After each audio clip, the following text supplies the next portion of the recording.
જય શ્રી કૃષ્ણ, જય શ્રી સ્વામિનારાયણ. કર્મની માયાજાળ. કર્મ અને માયાજાળ શું છે? એનાથી મુક્ત કેવી રીતે થવાય? તો આ વિડીયોને ધ્યાનથી જરૂરથી સાંભળજો. ઈશ્વરના દરેક નિર્ણય ઉપર ખુશ રહેજો, કારણ કે ઈશ્વર એ નથી આપતો જે તમને સારું લાગે, પણ ઈશ્વર એ જ આપે છે જે તમારા માટે સારું હોય છે. એટલે જ પ્રાર્થના શબ્દોથી નહીં પણ હૃદયની હોવી જોઈએ. ભગવાન પ્રાર્થના એ લોકોની પણ સાંભળી લે છે કે જે બોલી નથી શકતા.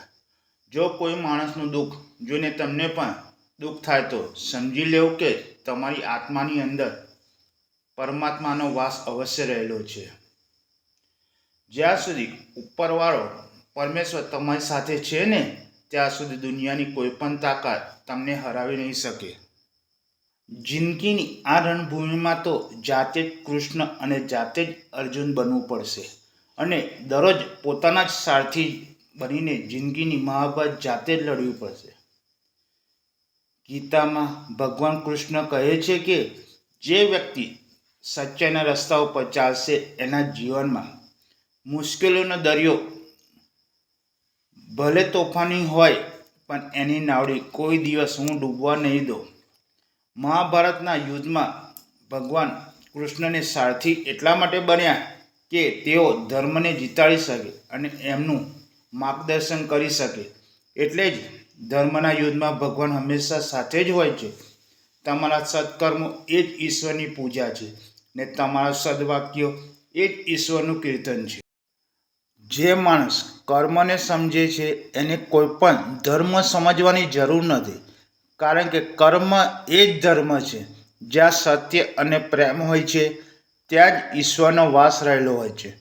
જે વ્યક્તિ ઈશ્વરને પોતાનો વકીલ બનાવી લે છે ને, એ જિંદગીના બધા જ કેસ જીતી જાય છે, અને એ પણ મફતમાં. જીવનમાં ન જોયેલા સંઘર્ષોને જીતવા માટેનું સૌથી શ્રેષ્ઠ સાધન એટલે પ્રાર્થના. ભલે ને સેવા તમે બધાની કરો, પણ અપેક્ષા એક પણ માણસની જોડે ન રાખતા, કારણ કે સેવાનું સાચું મૂલ્ય તો માત્ર અને માત્ર એક ભગવાન જ આપી શકે છે, માણસ નહીં. ભગવાન કહે છે કે તું તારું અંધારું આપ મને, હું તને દીવો આપીશ. બસ આસ્થા તું રાખ મારામાં, હું તારામાં શ્રદ્ધાની સ્થાપના કરીશ. ઉદાસ થઈને નહીં, હું હંમેશા તારી સાથે જ છું. તારી નજર સામે દેખાતો નથી પણ તારી આસપાસ જ છું. આંખો બંધ કરીને દિલથી એકવાર યાદ કરી લે, હું તારા આત્મવિશ્વાસમાં છું. ભગવાન જ્યારે તમારી સમસ્યા દૂર કરે તો તમને ભગવાન ઉપર વિશ્વાસ હોય છે, પણ ભગવાન જ્યારે તમારી સમસ્યા દૂર ના કરે તો સમજી લેવું કે એમને તમારી ઉપર વિશ્વાસ છે, કારણ કે તમારી અંદર જ એ સમસ્યા દૂર કરવાની આ વાત છુપાયેલી છે. જીવનમાં મુશ્કેલીઓ ગમે એટલી આવે પણ ક્યારે ઈશ્વરને દોષી ના ગણવા, કારણ કે ઈશ્વર રમત પણ એની સાથે જ રમે જે ખેલાડી હોય છે. તમે જો ઈશ્વરને શોધવા માંગતા હોય તો એમને ક્યાં શોધવાની જરૂર નથી, કારણ કે જે વસ્તુ કોઈ દિવસ ખોવાતી જ નથી એને ક્યાં શોધશો? વાત કેવી અજીબ છે! ઈશ્વરની માયાજાળમાં માણસ પોતે ખોવાઈ જાય છે, અને માણસ ઈશ્વરને શોધવા માટે નીકળે છે. બીજાનું ખરાબ કહીને માણસ પોતાને જાતે ઈશ્વર કરતાં વધારે ગણે છે. પ્રાર્થના એ ઈશ્વરનો મોબાઈલ છે. હંમેશા મેસેજ તો કરતા જ રહો, એક દિવસ રિપ્લાય ચોક્કસ મળશે.